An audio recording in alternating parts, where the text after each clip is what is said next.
Bonjour à tous, j'espère que vous allez bien et que vous passez de bons vols sur le simulateur. Pour ma part, je suis ravi de vous retrouver afin de vous présenter cette nouvelle vidéo, toujours en français, sur Flight Simulator 2020.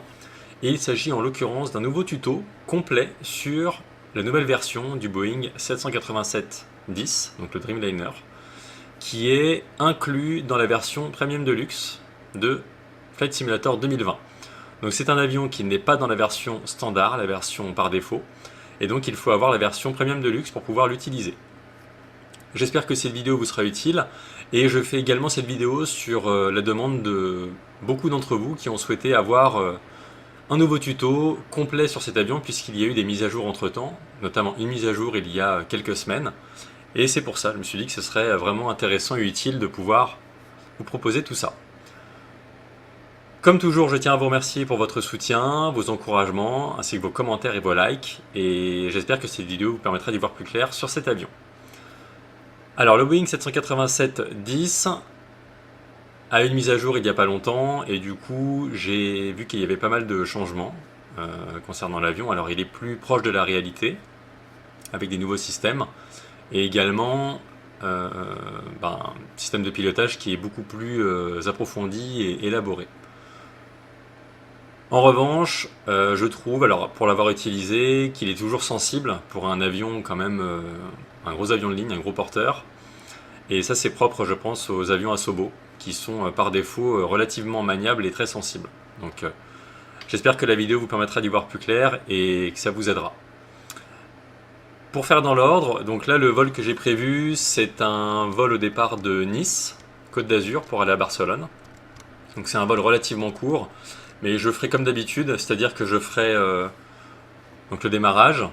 Donc là, l'avion est éteint. Démarrage en Côte d'Arc, roulage, enfin démarrage moteur, roulage, décollage. Et je couperai la vidéo, je compartimenterai la vidéo, entre guillemets, pour que vous ayez toutes les parties utiles que vous pourrez lire. Voilà. Et donc consulter.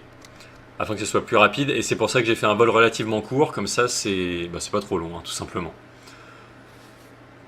J'ai donc la livrée KLM, c'est une livrée que je me suis procurée sur le site FlightSim2, que je vous recommande d'utiliser comme à chaque fois, qui est relativement complet et qui permet d'avoir des livrées gratuites et quand même qualitatives.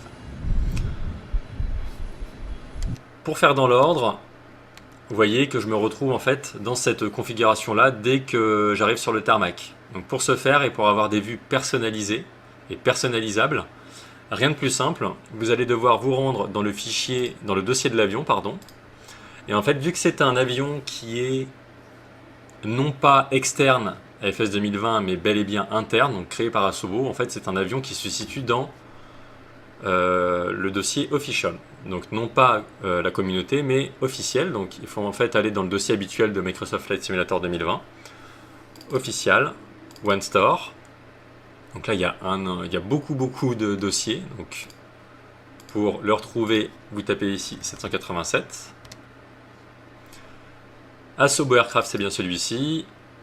SimObject, Airplane. Je vous montre ça parce que j'ai beaucoup de monde aussi qui me demande comment avoir des vues personnalisées, parce que c'est plus sympa, plus fun, etc. Asobo 787-10 et le fichier caméra CFG.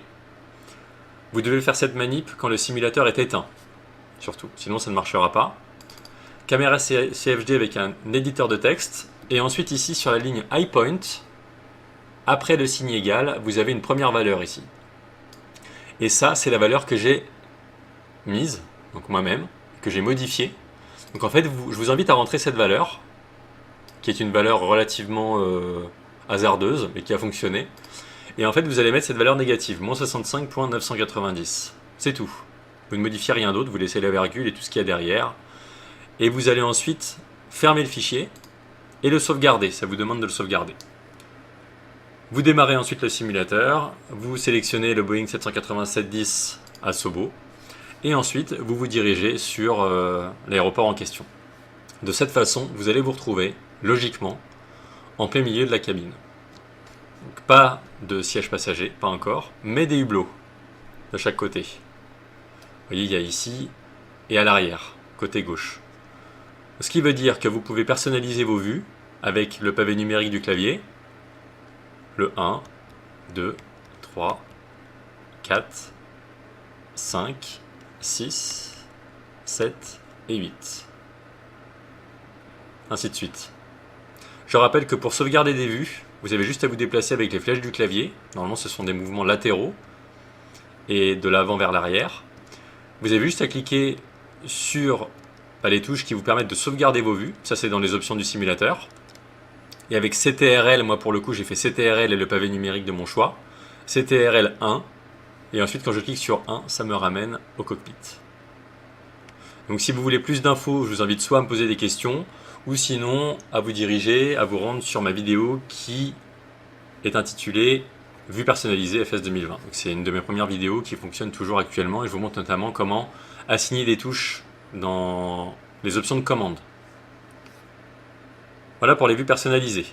Ensuite, l'avion lui-même, pas de grande différence je pense par rapport à la version précédente, si ce n'est qu'il y a plus de boutons cliquables et que tous les boutons et les cadrans, etc. sont accessibles logiquement. À part quelques-uns peut-être. Voilà, comme l'oxygène, on ne peut pas faire de test 100%. Mais à peu de choses près, on y est. Donc graphiquement, c'est pas mal. C'est quand même qualitatif. Donc ce que je vous propose, c'est de se mettre directement dans le bain et de démarrer avec ce vol au départ de Nice en direction de Barcelone. Donc c'est un vol que j'ai préparé sur SimBrief comme toujours. Vous pouvez soit le faire à la main, ou sinon télécharger ce plan de vol et le basculer dans le menu du carte du monde de simulateur. Je vous avais également fait une vidéo à ce sujet il y a quelques mois afin de vous montrer comment télécharger un plan de vol et le charger dans le menu carte du monde du simulateur. En fait, quand le simulateur, quand le vol n'est pas encore lancé, vous pouvez charger un plan de vol SimBrief et le mettre directement dans le menu. Et là, je vous propose de le faire à la main, c'est un meilleur entraînement. Et ça nous permet aussi de nous familiariser avec l'ordinateur de bord, le FMS, et de voir tout le fonctionnement de l'avion. Donc plan de vol SimBrief, on a bien la latitude, on a tout ce qu'il nous faut, on a la route en bas, on sait qu'on va décoller de la piste 22 droite. Je rappelle qu'il n'y a pas de radio pour ce vol. Je n'utilise pas la radio par défaut parce que de mémoire par le passé elle était relativement obsolète et je ne sais pas ce que c'est aujourd'hui, mais je préfère faire ça par mes propres moyens et puis ça vous montrera vraiment plus précisément comment ça se passe hors radio. Et on a la route et donc ce sera une arrivée piste 6 gauche, 06 gauche, à Barcelone. Voilà, avec le plan de vol, et c'est relativement court. On en a pour un peu moins d'une heure, en sachant que, comme je vous le disais, je vais découper la vidéo. Donc le temps de vol, moins d'une heure. Donc c'est parti, on va s'occuper de mettre en route l'avion, mais avant de le mettre en route, il faut configurer le carburant et les charges utiles. Vu que c'est pas comme du PMDG, comme du Phoenix, avec une tablette à proprement dit, voilà, qui n'est pas cliquable, hein, j'avais vérifié déjà. Là on peut rien faire apparemment. Et bien c'est parti, on va se diriger sur le menu par défaut du chargement de fuel. Ici, masse centrage. Je rappelle que vous pouvez également, pour gagner en fluidité et en FPS, même si c'est légèrement, je vous invite à cliquer sur la roue crantée ici qui vous permet d'accéder aux réglages et donc vous pouvez désactiver ou activer le menu ou les menus que vous souhaitez voir apparaître dans la barre déroulante. Donc moi j'ai uniquement laissé, s'il veut bien rester. Donc le masse centrage, la masse centrage et la météo. Avec la pause active, je crois c'est le premier bouton, et voilà, c'est tout. Pour le reste, j'en ai pas besoin. En tout cas pour ce vol. Voilà. Donc, masse et centrage, parfait. Donc, bien être en système français, donc en kilos. Voilà, vous pouvez activer ça aussi dans les systèmes métriques, dans les options. Et donc bien être en kilos, puisque sur SimBrief c'est en kilos également. Vous voyez, on a bien en unité de mesure ici, donc bien valider aussi avant de générer votre plan de vol que c'est en kilogrammes. Donc on voit ici qu'en bloc fuel, donc ce qui va être nécessaire pour le vol, on est à 12 338 kg. Donc pour le carburant, c'est simple. On est en kilos, le carburant c'est la première jauge, 12 338, et vous avez ici en bas le total du carburant. Donc on va ici réduire pour être à un peu plus de 12 000. Donc on voit que l'avion se redresse légèrement, qu'il est plus léger. Donc là, j'ai pas assez. On va rester là-dessus, à 13% du total. Donc ça, c'est pour le fuel. Et ensuite, on voit qu'on a du payload, donc tout ce qui est charges utiles, à 37, un peu plus de 37 tonnes et demi.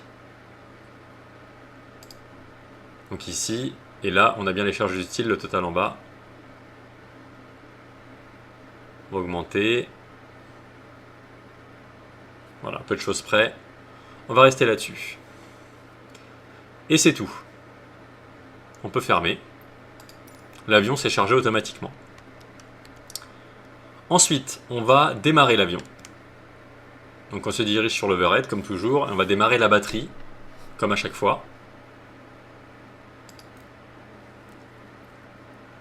L'avion s'allume, gentiment, mais sûrement.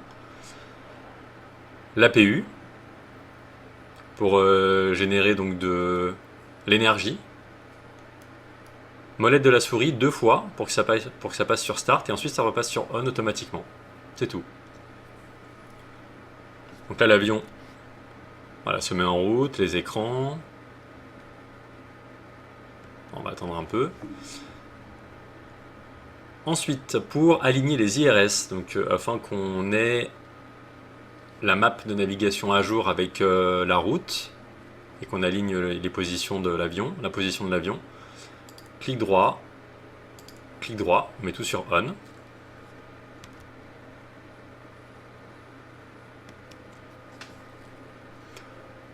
Voilà, l'avion se synchronise, les autres boutons se sont allumés.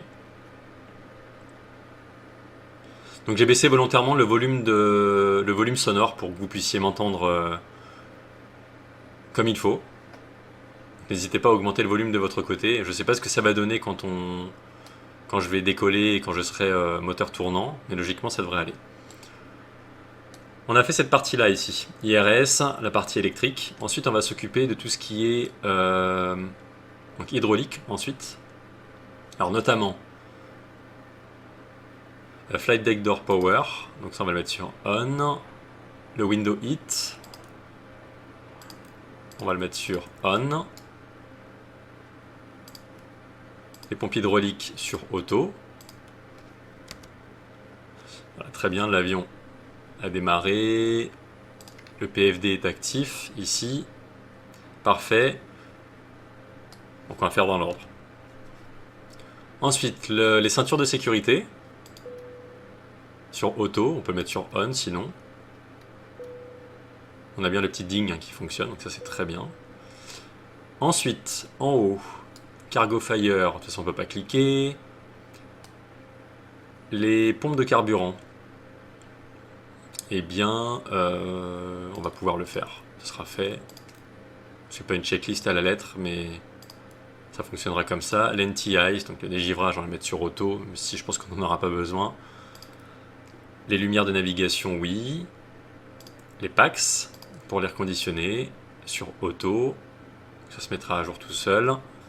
Et ah oui, j'ai oublié ça. L'emergency lights. Donc c'est les lumières de sortie d'urgence. Voilà. Donc là c'est bon. On s'est occupé de l'overhead. Donc l'avion commence à vivre gentiment. Ça aussi, il me semble qu'il faut mettre sur On. Les Recirc Upper Fans. De toute façon, ça apparaîtra sur les cams centrales pour voir si on n'a pas d'alarme ni de bouton qu'on aurait oublié. Ensuite, on va se diriger sur l'ordinateur de bord. Vous voyez qu'il est quand même relativement important. C'est un gros ordinateur de bord. Alors, c'est parti. Donc, pause init. Toujours. On va initialiser le FMS. LFMN pour le départ. On a la position qui s'est synchronisée ici de l'avion avec la position GPS. C'est bien ici à jour également sur la deuxième ligne. Route. Ensuite, LFMN le départ. Très bien. LE. BL pour l'arrivée. Parfait. Par mesure de sécurité, on active, on exécute. Le plan de vol à présent, on ne va pas se diriger directement sur perf init, on va aller sur départ, arrivée. Donc on part de la piste 22 droite. Donc en cas de doute, toujours vérifier sur SimBrief. Avec la nouvelle version, on a bien notre piste de départ qui est précisée.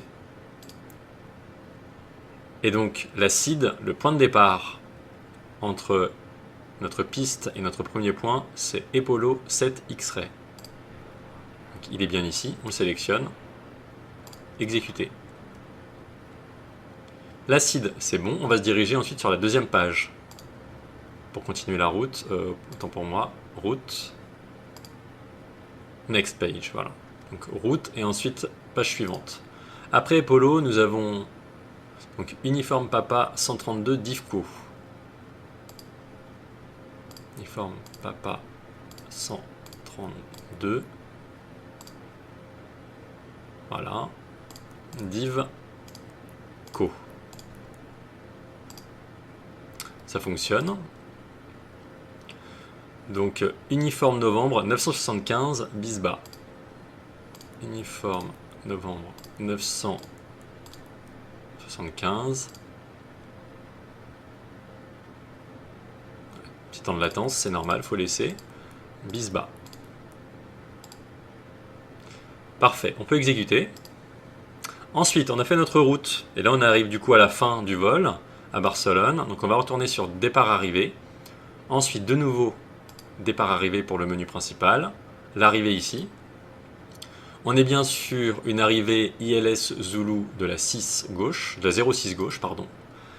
Et donc, la star sera Bisba 2 Echo, que nous avons ici. Donc, c'est pas 2 Echo, mais 1 Echo. Il doit y avoir un petit changement au niveau de la route. Pas de souci. Et on peut exécuter. Là, c'est bon pour la route.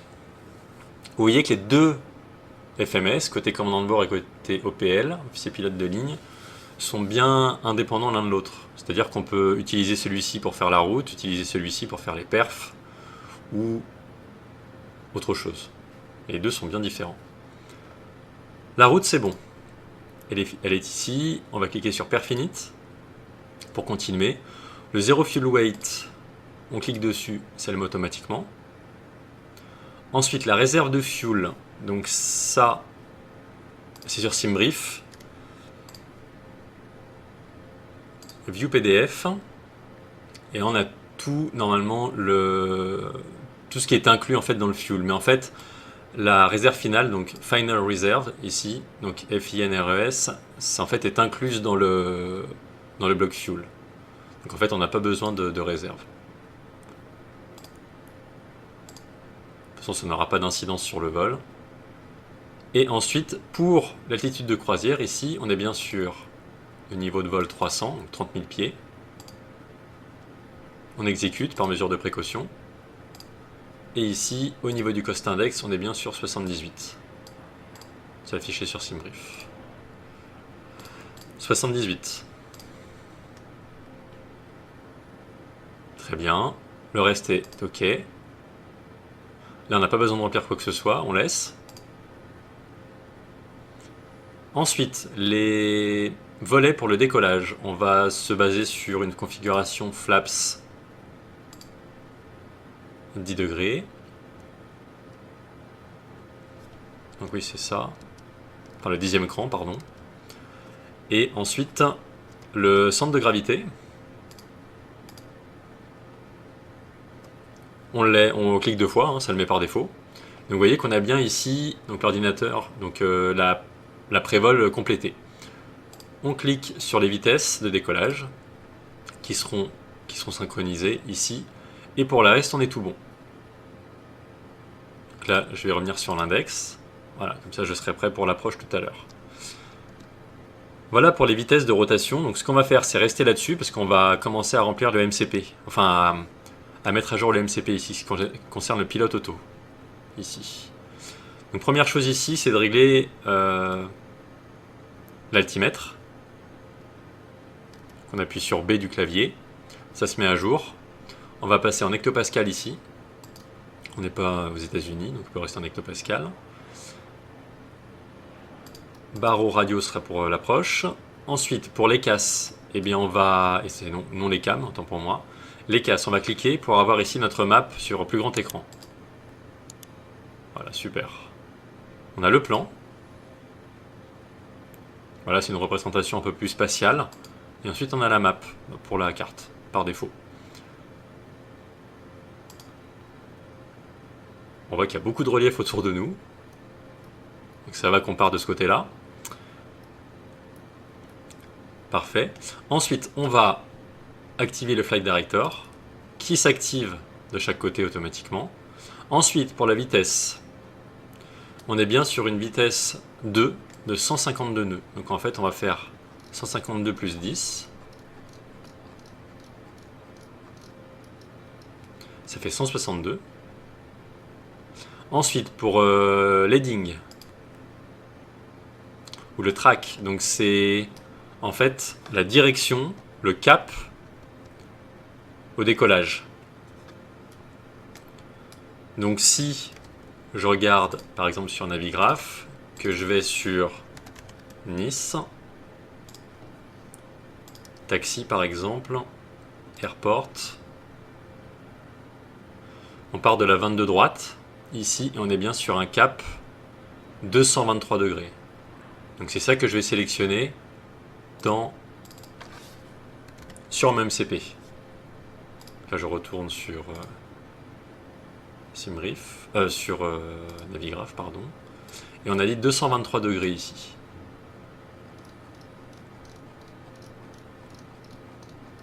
Je mets ça ici. Un peu plus vite.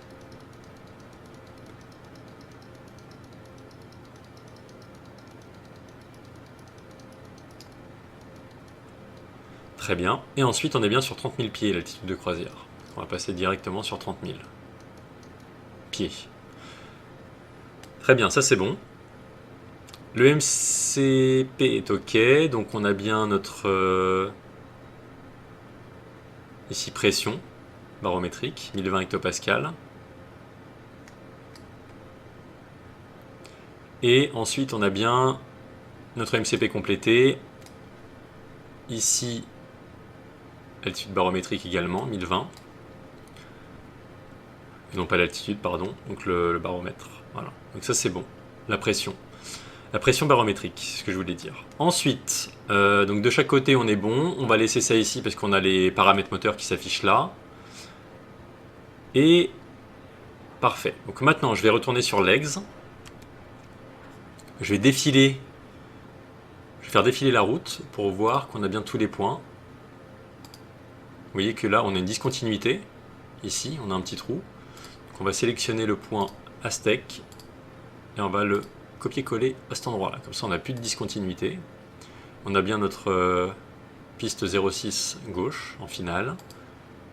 3000 pieds, ce sera l'interception ILS. Et 30 000 pieds pour l'altitude et le départ. Donc pour faire une petite vérif, ça que je voulais aussi vous dire, quand vous êtes dans le Boeing 787, vous voyez que le PFD est visible, le Navigation Display aussi, mais en fait le yoke est quand même imposant. Vous avez juste à cliquer sur la surface du yoke, sur le sommet du yoke, pour le cacher. C'est quand même un peu plus facile, un peu plus simple. D'ailleurs, est-ce que le radar météo fonctionne? Ça n'a pas l'air de fonctionner. Parce que, je sais pas qu'il y a beaucoup de nuages, mais normalement on devrait quand même avoir quelque chose de vert.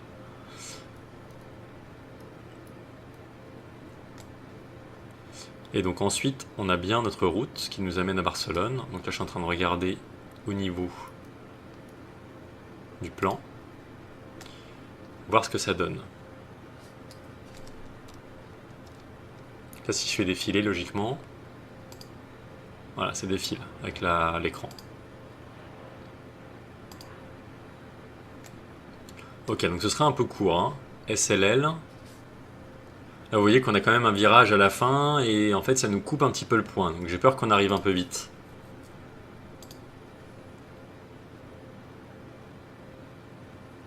D'ailleurs, ce que je vais faire, donc le SLL est ici, qu'on arrive avec Navigraph. Vous voyez qu'on tourne ici, mais c'est pas l'idéal, hein. Je vais regarder quelque chose. arriver.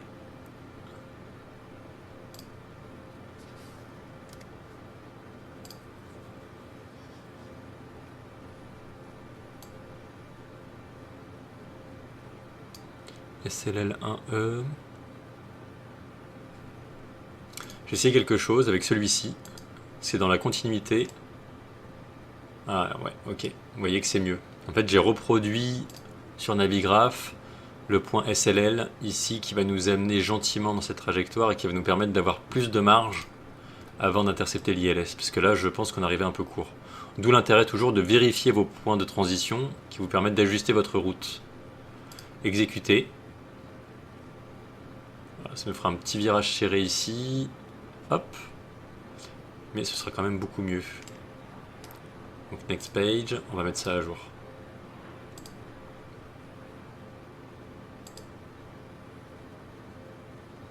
Vous voyez qu'il y a un point vector qui ne correspond pas à la route. Qu'en fait, on va le squeezer.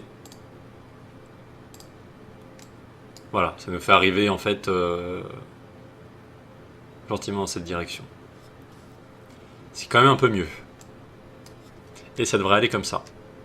Donc après avoir vérifié votre route, qu'elle est bien incorporée, et avoir vérifié aussi votre map, avec la fonctionnalité plan, ça vous permet de voir comment vous allez arriver, de vous projeter. Parce qu'il faut toujours anticiper un maximum. On revient sur la map. Je rezoome. L'avantage aussi, c'est qu'on peut zoomer vraiment bien comme il faut et se retrouver sur le terrain, sur l'aéroport. Voilà, ça c'est pratique. Legs, je reviens au début. Ensuite, je vais me mettre ici sur VNAV. Donc, nous sommes bien sur 30 000 pieds de croisière, close d'altitude ici. On a bien notre restriction de vitesse et d'altitude, hein, c'est les 250 nœuds, les fameux 250 nœuds à 10 000 pieds. Et la transition, l'altitude de transition ici, donc en fait, ce n'est pas 18 000 pieds. C'est par défaut aux États-Unis. On va se mettre sur 5 000 pieds à Nice. Et ensuite, on va faire Next Page. Next. Ici, on est bien sur la descente et non plus sur le départ. Comme ici, Climb. Vous voyez que c'est la montée, donc c'est le départ. On va aller sur Descente. Forecast.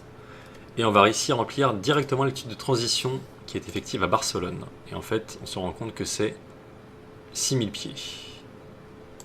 On va mettre votre vol 060. Voilà. Très bien. Et cette fonctionnalité-là, Navrad, je vais la laisser, puisque c'est cette fonctionnalité-là qui permettra de nous, en fait, de nous mettre sur la fréquence de l'ILS à Barcelone, sur la 06 gauche. Alors on verra comment se comporte l'avion, etc. Voilà pour la configuration à la fois overhead, pédestal, ordinateur de bord, pilote auto et tout ce qui va avec. C'est parti pour le démarrage des moteurs et repousser l'avion. Alors sur cet avion, contrairement au PMDG, au Phoenix et au Fly-by-Wire, la 320, il n'y a pas de pushback intégré. Enfin, en tout cas, j'en ai pas vu. Donc en fait, il faut utiliser un programme externe, un plugin externe, pour pouvoir repousser l'avion.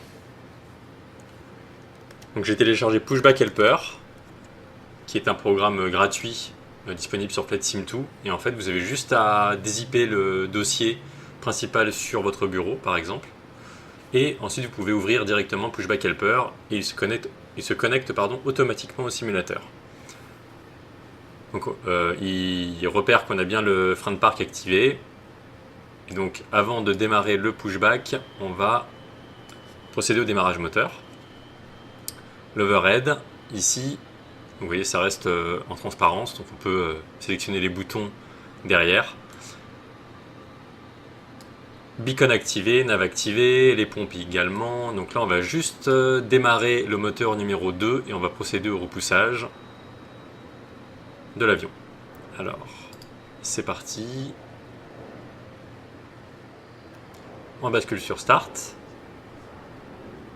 Les moteurs ici vont s'activer, enfin le moteur droit va s'activer. On desserre le frein de parc.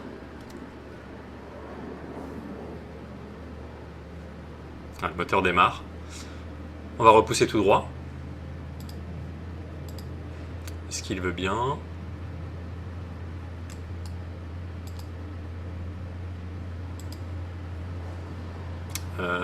Alors... Tug. Ah voilà, ok, peut-être pour ça. Ok, il faut cliquer sur Tug avant, je me suis dit. C'était pas normal. Donc là, on va surveiller le démarrage moteur. Vous voyez qu'il est à peu près stabilisé, hein, donc on va pouvoir activer le petit bouton qui se situe en dessous de la manette des gaz pour le démarrer. On va repousser l'avion, donc tout droit. Autant pour moi. Stop. Autant pour moi. Reverse tout de suite. Donc c'est petite subtilité. Je pensais que c'était comme ça.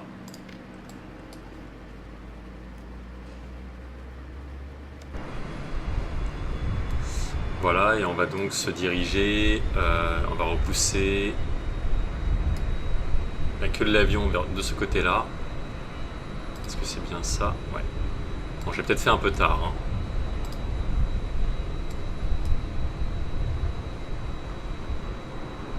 On va rectifier un peu le tir. En attendant, on va démarrer le moteur numéro 1, parce que le 2 s'est stabilisé sur normal.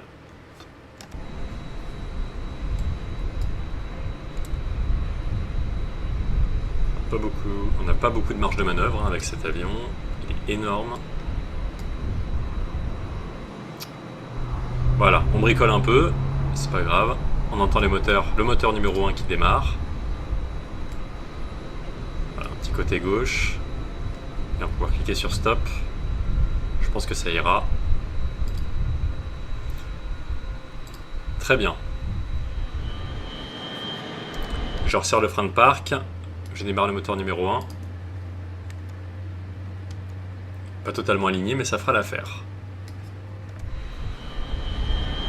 Le tug se déconnecte tout seul, il fait son boulot, donc c'est parfait. Le moteur 1 se démarre. On a bien la température qui monte. Et ensuite, on va préparer notre avion pour le roulage. Donc on va allumer les phares de taxi et donc de virage au sol. Autobreak sur RTO, Reject Takeoff, qui apparaît ici sur l'écran. Et on avait dit volet 10e cran.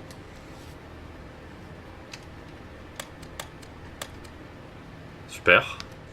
Petite animation des volets.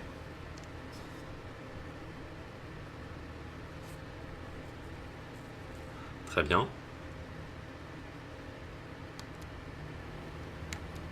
Donc là, je me suis mis, j'ai repoussé de ce côté-là pour ne pas être dans le pétrin ici, parce que j'ai l'impression que la voie de circulation elle est quand même relativement étroite et j'ai peur que les ailes touchent le poteau, même s'il n'y a pas d'animation de collision, mais on va faire ça au mieux. On va passer par ici, donc sur Fox, et prendre la première à gauche ensuite, pour se diriger vers la 22 droite qui sera la première. On est bien configuré pour le roulage. À présent, on va se remettre sur l'overhead et donc désactiver l'APU puisqu'on n'en a plus besoin.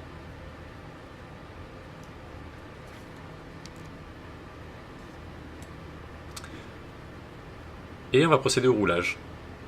On n'a plus rien à activer. On va ici paramétrer déjà NAV et VNAV, comme ça c'est fait.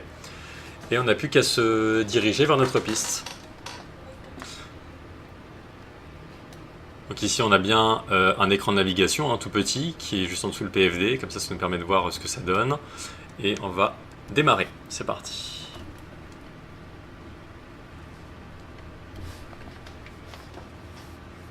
Je desserre le frein de parc. L'avion avance. Ici sur l'écran central on voit bien qu'on n'a pas d'alarme. Et également que donc on a des indications en blanc, ce qui indique que tout est opérationnel. On n'a pas d'alarme en rouge ni en orange.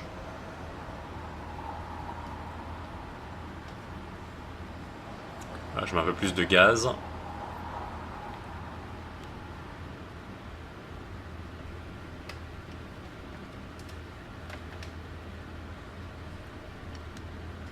On prend notre virage, relativement ample.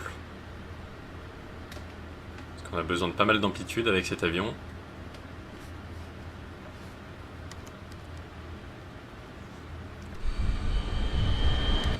Très bien.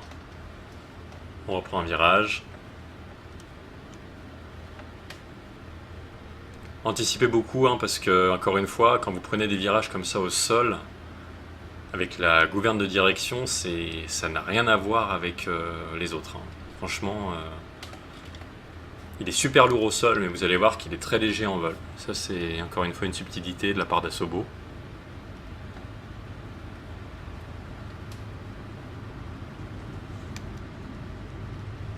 Et graphiquement parlant, il est quand même très bien.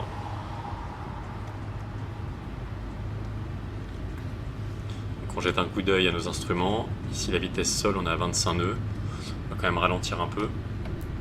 Je mets plein réduit.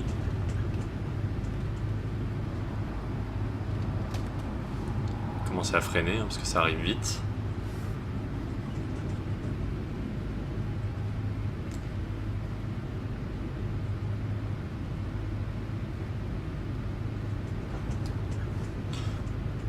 On arrive gentiment à notre piste. Donc je vais allumer les strobes. Un petit coup de ceinture pour les passagers. Et prévenir la cabine.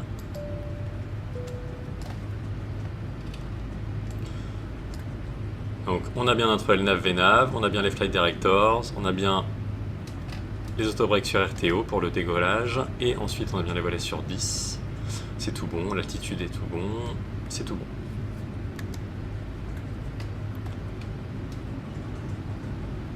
On va activer notre transpondeur, par principe. Aligné sur la piste, on va donc allumer les landing lights, désactiver tout ce qui concerne le taxi, on n'en a plus besoin. Les strobes sont activés, c'est parfait. Auto throttle sur on. Et c'est tout bon. Je tire le frein de parc et plein gaz. Et c'est parti, je reprendrai la vidéo donc à l'issue du décollage pour vous montrer comment se passe l'approche de la descente et tout ce qui va avec. C'est parti.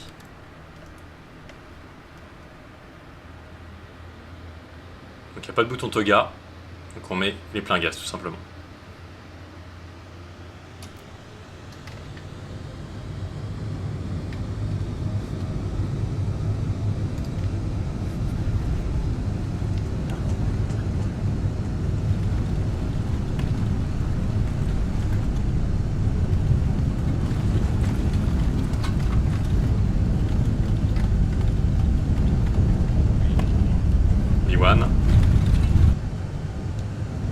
Qui est très sensible.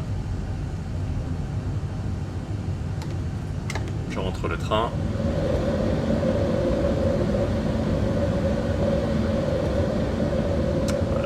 L'auto-throttle fait son job. On suit le flight director du mieux qu'on peut.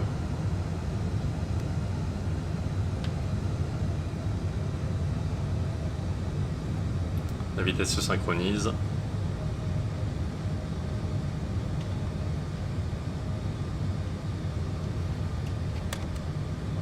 Là sur le PFD, on remarque, donc, vu que la vitesse augmente, j'ai rentré un cran de volet, parce que là on arrive au petit tiret 5 en vert, ce qui veut dire qu'on va pouvoir rentrer le 5e cran de volet dans un instant.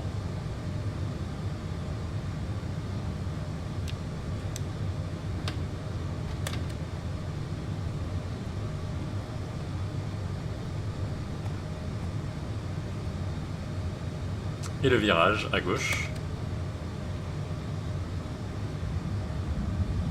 Assez serré comme virage. Je mets le pilote auto. On arrive bientôt au cran up.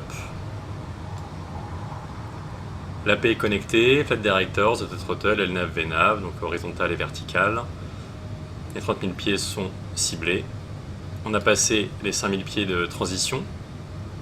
On passe sur standard. On passe ici aussi sur standard, sur le petit PFD.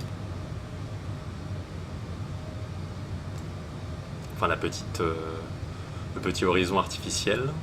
On a bien ici standard à droite, c'est parfait. Donc là on reste toujours à 210 nœuds hein, d'après l'ordinateur de bord. Ce qui est normal. Voilà, c'est bien programmé ici, donc on va le laisser faire.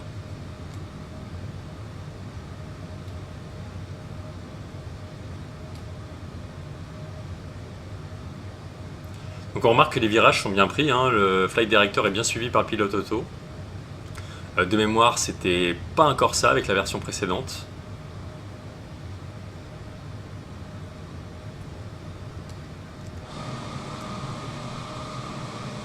On quitte Nice.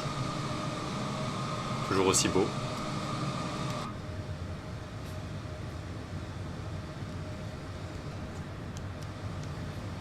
Les FPS sont quand même relativement bons. On a passé les 10 000 pieds, donc on va pouvoir éteindre nos lumières landing lights. Et logiquement, après ce virage, l'avion va accélérer. Donc c'est là où je rentrerai les volets complètement.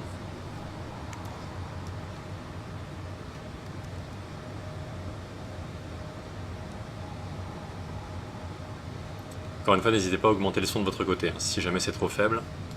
On voit qu'on a quand même un vent qui nous pousse. Pas mal. Un vent du nord-ouest. Mais relativement faible.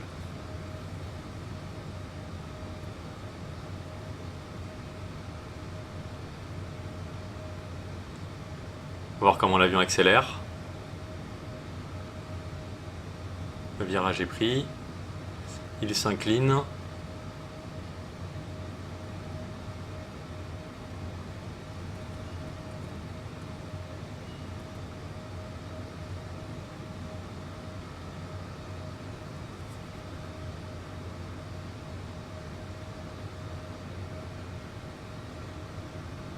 Ok, super. Donc là, l'anémomètre a bien fait son boulot avec l'autothrottle. L'avion va accélérer, donc il va prendre une assiette à piquer, donc il va abaisser son nez pour pouvoir accélérer. Et donc là, je passe le petit tiret up pour rentrer tous les volets.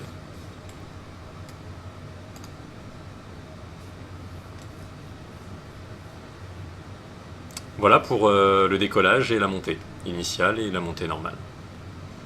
Ça reste assez accessible, simple. Donc je propose de vous retrouver plus tard. Donc l'avion va se stabiliser à 30 000 pieds. Et ensuite je reprendrai la vidéo au moment où il faudra aborder la descente pour anticiper tout ça et voir comment gérer la descente, l'approche et l'atterrissage. Je ferai un atterrissage en manuel, comme à chaque fois. A tout de suite.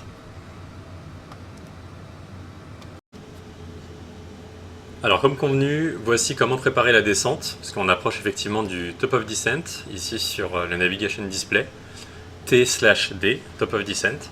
Donc plusieurs actions à faire avant d'entamer la descente. Déjà de programmer ici votre altitude cible pour intercepter l'ILS, donc qui est de 3000 pieds pour la piste 06 gauche à Barcelone.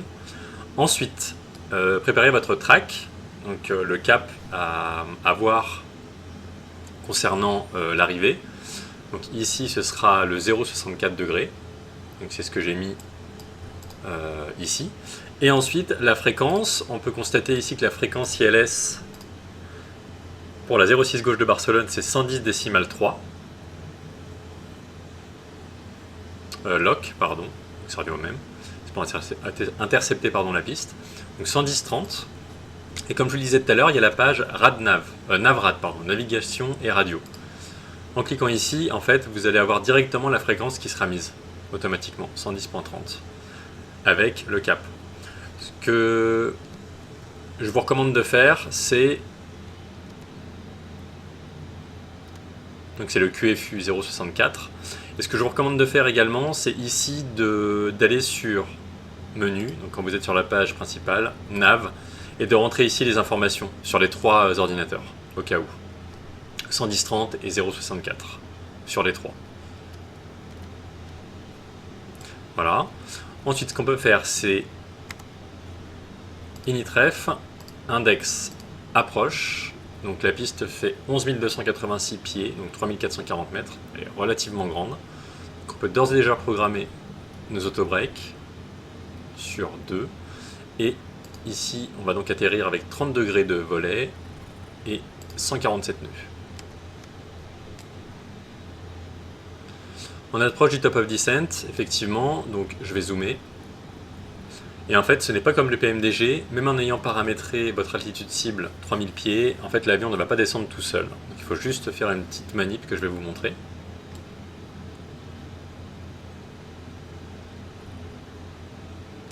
L'avantage c'est qu'on va virer vers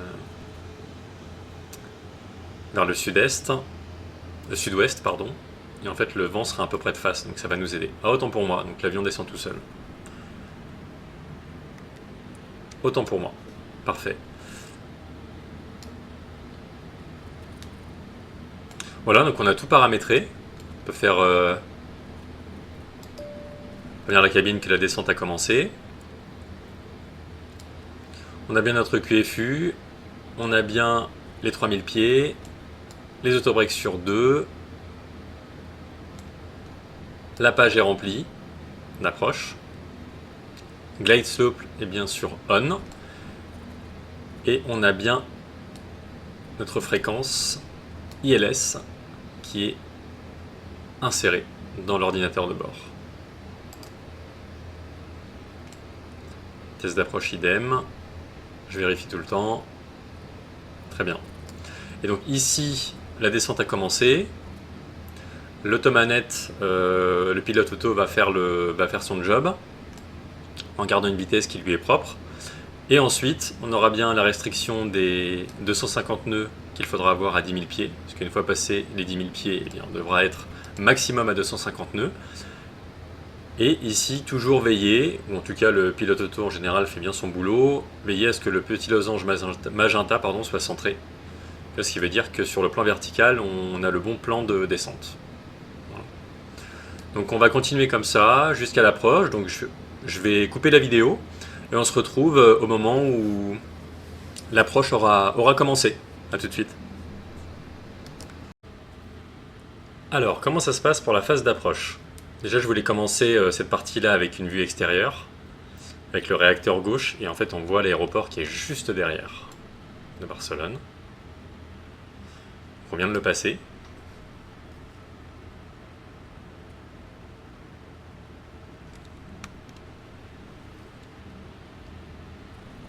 Avec des jolis reliefs, un ciel bleu, pas de nuages en vue. Superbe. Alors, la phase d'approche. On a passé les 10 000 pieds, donc j'ai rallumé les landing lights, ici, les 3. J'ai également fait un petit signalement cabine, pour avertir qu'on avait passé les 10 000 pieds. Et là, vous voyez que le losange est toujours centré, donc ça c'est une bonne chose.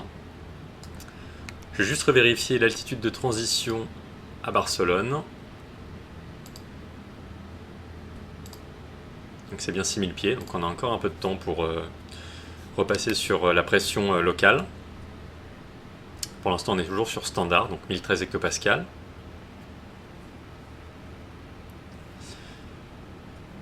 Tout est configuré comme prévu, pas de changement depuis tout à l'heure, hormis les landing lights. Donc le QFU de la piste, 0,64 degrés, 3000 pieds toujours à viser. La fréquence ILS qui est toujours affichée sur la page navigation radio, 110 décimales 30. C'est bien affiché d'ailleurs ici en vert, que c'est sur la piste. Autobreak sur 2. On va également à présent armer les speed brakes. Donc là, clic gauche de la souris maintenu. Un petit cran vers l'arrière. Jusqu'à ce qu'on entende le petit clips. Et ça apparaît ici. Speed brakes armed. On a passé du coup, l'avion a réduit sa vitesse tout seul avec le pilote auto. Donc on a passé la barre des flaps up. Donc on peut sortir un cran de volet à présent. Et ainsi de suite, plus on va déployer les volets, plus l'avion va décélérer, puisque les volets ont pour but notamment de réduire la vitesse d'approche. Et augmenter la portance, donc on va continuer comme ça.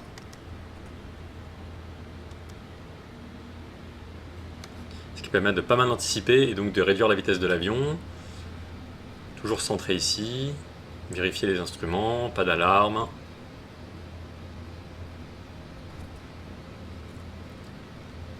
Les FPS sont toujours bien.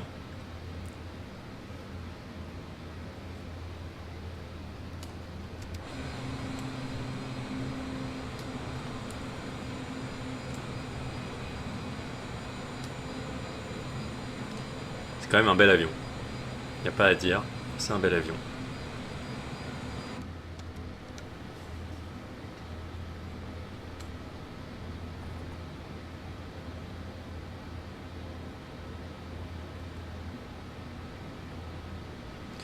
Donc là, l'avion reste pour l'instant à 8000 pieds, sans doute parce qu'il ne juge pas utile pour l'instant d'aller plus bas, si ce n'est que quand même on doit être à 4000 pieds. Parce que là, vu que le losange est centré, ce qu'on va faire, c'est qu'on va quand même prendre les devants, parce que ça va arriver vite, et il ne faudrait pas qu'on se retrouve au-dessus du plan. Donc en fait, ce qu'il est possible de faire, quand vous avez bien l'altitude cible qui est marquée ici, c'est d'appuyer avec le bouton de la souris, non pas quand il y a la flèche, mais la petite main. Voilà, et ça synchronise en fait le plan de descente. Vous voyez, on a bien les 3000, et ici, ça s'est synchronisé avec le losange magenta, donc le plan vertical. En fait, ce qui veut dire que quand le losange vertical magenta, quand le losange magenta pardon, va commencer à descendre, là gentiment, eh bien, ça veut dire que l'avion aussi, lui, va commencer à descendre pour se stabiliser. Et pour être sur le même plan de descente. Il y a un losange ici, enfin, un petit triangle rose, magenta. Le petit losange ici, aussi. Et c'est la raison pour laquelle, juste avant, il n'est pas descendu et qu'il est resté à 8000 pieds, puisque, en ayant synchronisé l'altitude ici avec le bouton, on voit que le losange était haut sur le trait. Donc c'est normal. Vous voyez que là, l'avion descend. On va anticiper un petit peu, on va ressortir un cran de volet, puisqu'on est sur le tiret 1 en vert. Premier cran de volet. Et c'est pas mal parce que l'avion va vraiment suivre la trame de l'anémomètre ici en se mettant sur la vitesse de la sortie du volet concerné, du cran de volet concerné. Message FMC, enable to maintain VNAV descent speed, extend speed brake. Ok, là c'était un message, vous voyez, qui est apparu ici en alerte, que l'avion en fait aura du mal à garder une vitesse propre au pilote auto lors de la descente. En fait, il nous dit qu'il faudra probablement qu'on utilise les aérofreins, les speed brakes, pour ralentir en vol. Donc on va voir. Et là, c'est le cas, puisque en fait, on arrive à nos 5 degrés de volet, 188 nœuds, et le losange magenta était un petit peu en dessous. Donc, ce qui veut dire qu'on aurait dû descendre, descendre un peu plus vite. Là, on l'a pas fait, ça se stabilise, donc c'est bon. On va rester comme ça pour l'instant, ça me paraît bien. Parce qu'on voit l'aéroport là-bas. Il est beaucoup plus loin, donc on a pris de la marge. Ça c'est bien. Ok.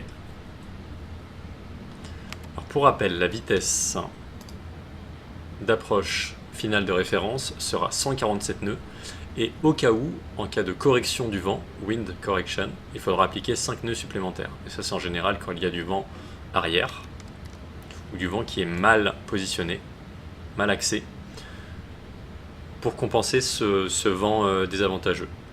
Là, normalement, donc le vent vient de 240 degrés, et c'est un vent faible, 5 nœuds.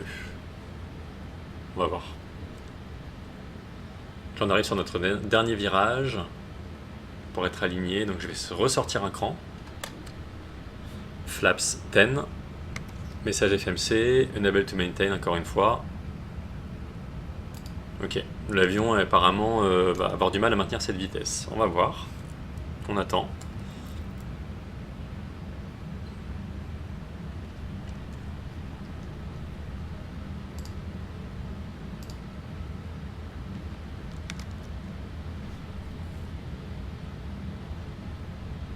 Je vais zoomer un peu. On peut enlever le terrain sur l'écran, hein, puisqu'on n'a plus de relief. Là, on va être au-dessus de l'eau. Un beau reflet lumineux là avec le soleil. Petite alarme cabine. On va dire qu'on va être en phase finale.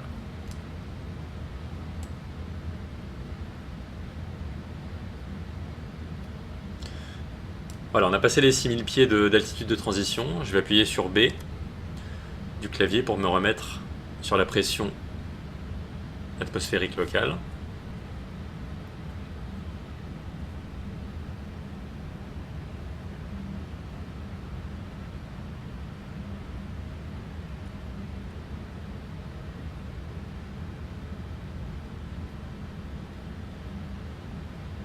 Je vais ressortir un cran de volet, comme ça va le faire décélérer davantage. 15.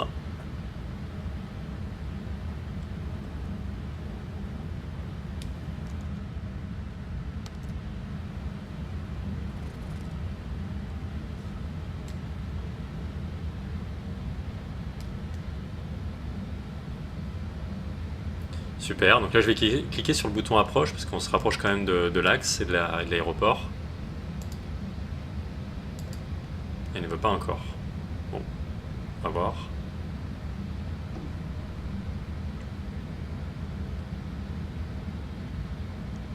Peut-être que c'est normal.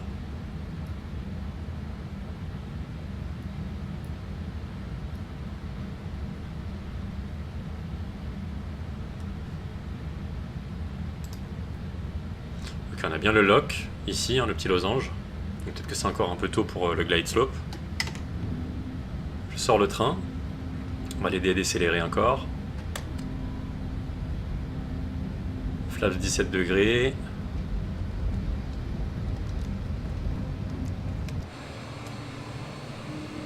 Le train est sorti. Toujours si jamais il y a un souci avec le glide slope, je me permettrai de reprendre la main manuellement. Ce que je fais en général de toute façon, mais là, mieux prévenir que guérir.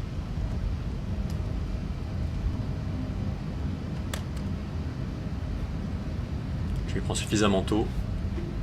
Ok, c'est bon. Le glide slope est ici en blanc, donc comme quoi on était en avance. C'est mieux être 5 en retard, choisir.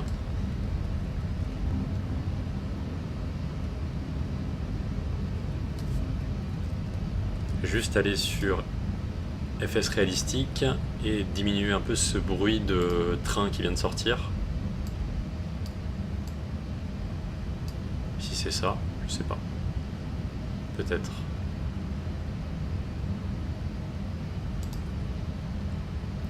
On va continuer.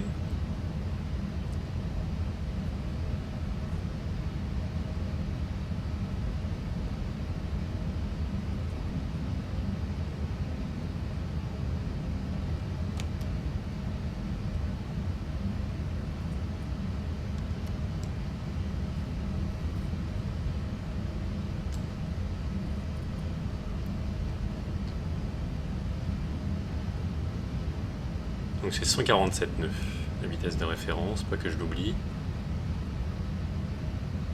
On va attendre avant de sortir d'autres crans de volet, pour pas trop le ralentir non plus.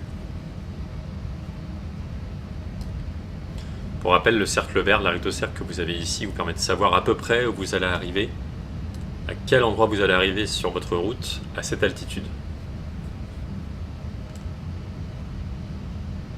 Ok, la 6 gauche est ici, on va voir. Le terrain est en vue.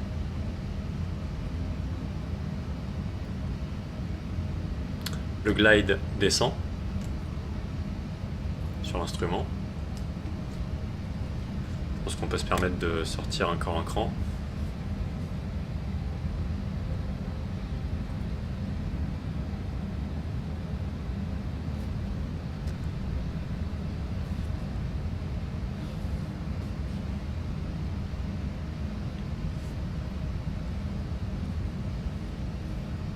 Il n'est pas évident pour l'atterrissage, je pense, on va voir.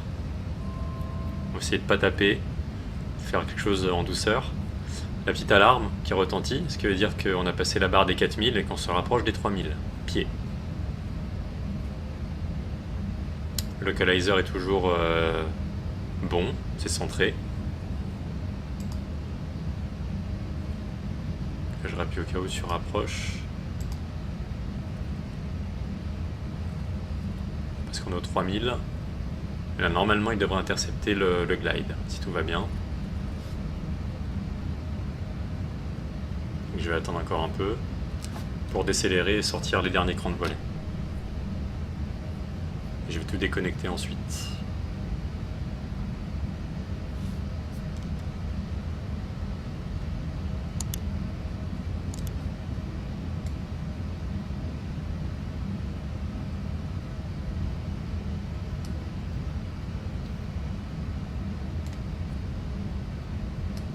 On va tout sortir dès maintenant, tout déployer, plein volet.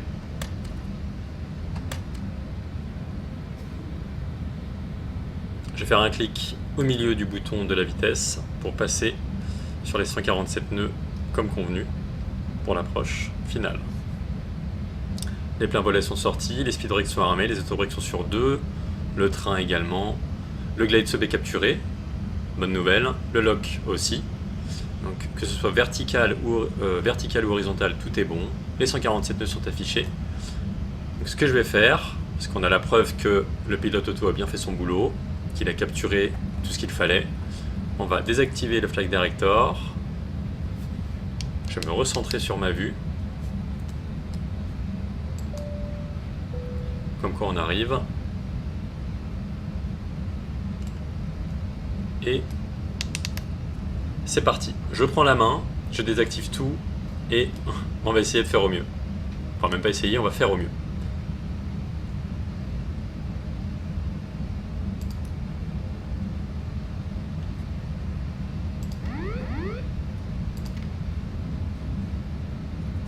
Il y a un petit à-coup sympathique.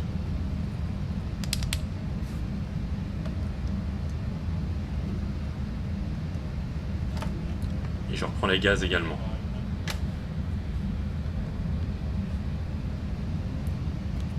Là, j'ai le contrôle de l'avion, que ce soit sur le pilotage et également sur la vitesse.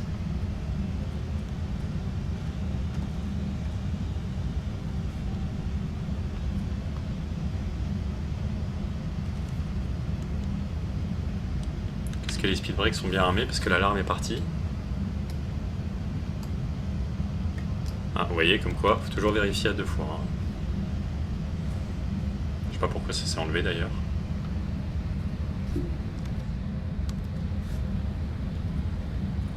Là, je suis un peu haut. Je descends.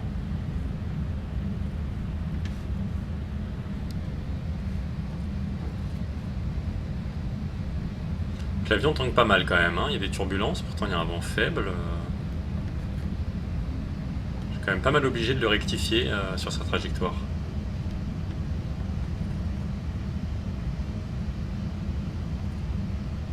Il est beaucoup plus sensible sur la trajectoire verticale, monter ou descendre. Prendre des virages, vous voyez, on sent qu'il est quand même beaucoup plus lourd.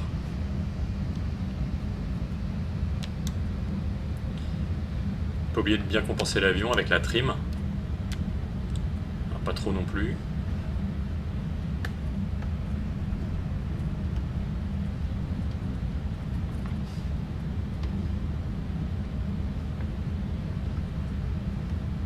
Je suis bien haut, donc je vais corriger tout de suite.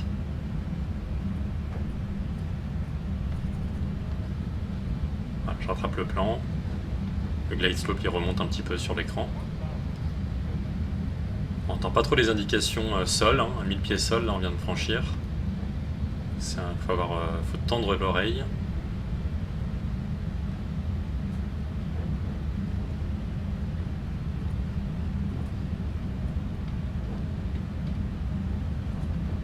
On se rapproche, voilà, le glide slope est centré, donc là on est bien sur le plan. J'arrive pas trop à voir si on a deux blanches et deux rouges sur le papy.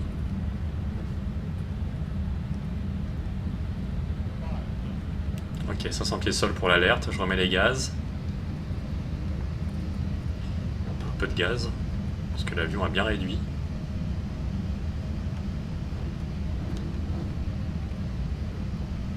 C'est très sensible hein, sur les gouvernes de profondeur, c'est impressionnant.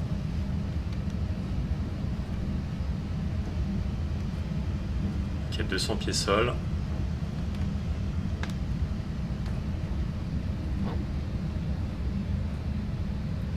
Pieds sol.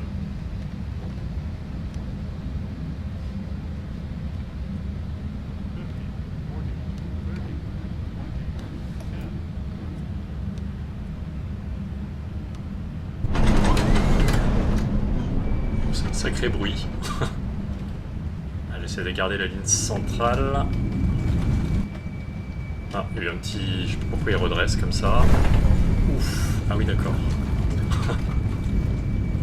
Impressionnant cette sensibilité, c'est impressionnant. Pour le coup, c'est... Ouais. C'est dingue. Ah, l'avion décélère. Bon, il y a les spoilers qui sont déployés, les autobrakes, l'avion freine tout seul.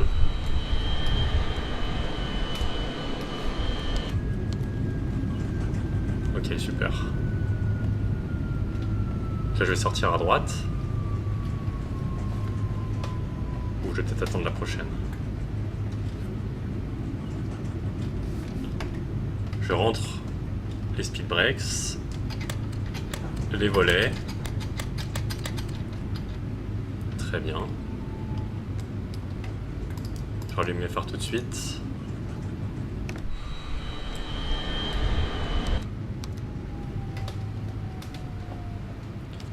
Et je vais prendre à gauche.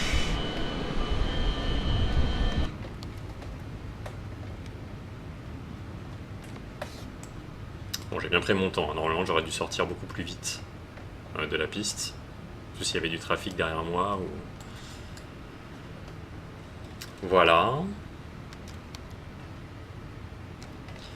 Alors, les autobrakes se sont remis sur off. On va redémarrer l'APU.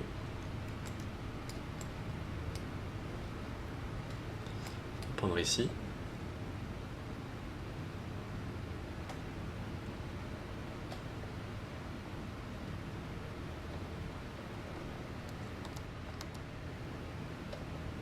Bon, la bonne nouvelle, c'est que tout fonctionne, que ce soit le pilote auto, les instruments, capturer glide slope, le localizer. Ça, c'est une bonne chose. Je vais éteindre mes lumières. Hop. Les volets sont rentrés. Ça, c'est désarmé. Les spoilers aussi. Ça, c'est bon. Approche reste allumée. Bon, c'est pas grave. Voilà.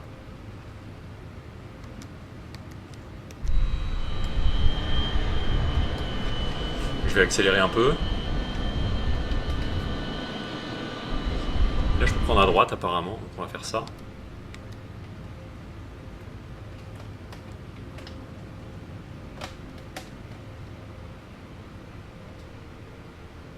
Bon, le virage est un peu serré, donc on va pas faire un virage complet, parce que sinon, on va faire une manœuvre un peu hasardeuse.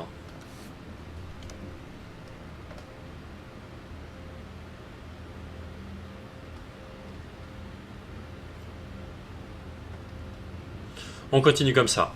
Bon, vous voyez, bon, moi je suis plutôt positif sur, pour en faire une conclusion pendant qu'on roule, plutôt positif sur l'avion, optimiste. C'est bien la mise à jour qu'ils ont faite, parce que bon, j'avais pas utilisé le 787 depuis très longtemps. Et là du coup sur demande de beaucoup d'entre vous, je me suis dit que ce serait pas mal de voir concrètement. Et là au moins ça vous permet aussi peut-être d'y voir plus clair. Donc je suis relativement optimiste, c'est bien. Pourvu que ça dure. C'est pas un PMDG, mais ça reste un avion qui est resté sur du basique et qui tient toutes ses promesses. Donc j'espère que ça continuera ainsi, parce qu'il y a aussi du Quality Wings qui va être déployé sur le Simu en 787. Et Quality Wings, c'était quand même du très très lourd sur Prepare 3D et... alors peut-être pas Explain, mais Prepare 3D, oui, je m'en souviens. Et très simulation, vraiment top. Donc... là, c'est vraiment pas mal. Vraiment pas mal, donc on va continuer comme ça. On va se diriger vers un parking qui est juste à côté. On va pas s'embêter à faire trop de chemin non plus. Pour clôturer cette vidéo. On va pas prendre la prochaine à droite, mais la seconde. Pour ensuite se diriger sur notre droite. En 2 passerelles, rien que pour nous. On va s'y mettre. Là, je vais prendre un virage tout de suite parce qu'il faut de l'amplitude. Pas hésiter avec les palonniers à être quand même gourmand sur la manip. Et on va suivre ici cette fameuse passerelle. Et on va s'occuper d'éteindre l'avion juste ensuite. N'oubliez pas d'utiliser la checklist si vous voulez aussi, qui est disponible là dans le menu déroulant en haut. Je remets le frein de parc. Nous sommes garés, nous sommes au parking, donc maintenant on va juste retirer le transpondeur pour ne pas oublier. Ensuite on va s'occuper d'éteindre les moteurs, parce que l'APU est démarré, voilà, il est sur on. Les moteurs, 1 et 2. Tout se coupe, on entend même le bruit des moteurs qui s'arrêtent. Donc le roulage c'est terminé. Plus de beacon. Alors on va attendre un peu que l'avion s'éteigne.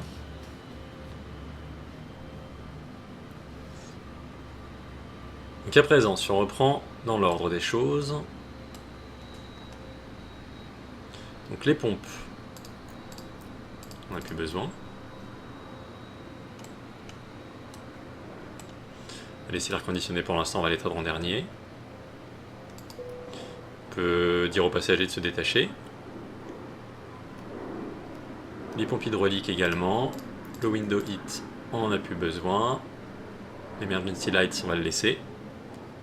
Ça, on va le laisser. On va donc désactiver les IRS.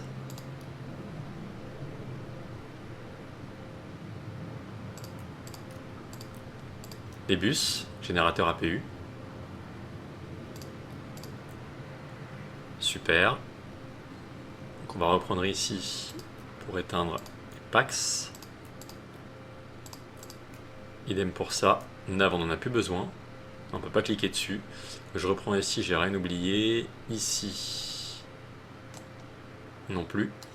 Et donc, on va désactiver. Ici, pass seats. Ok, cabin utility. Bon, ça c'est activé par défaut au début. L'APU.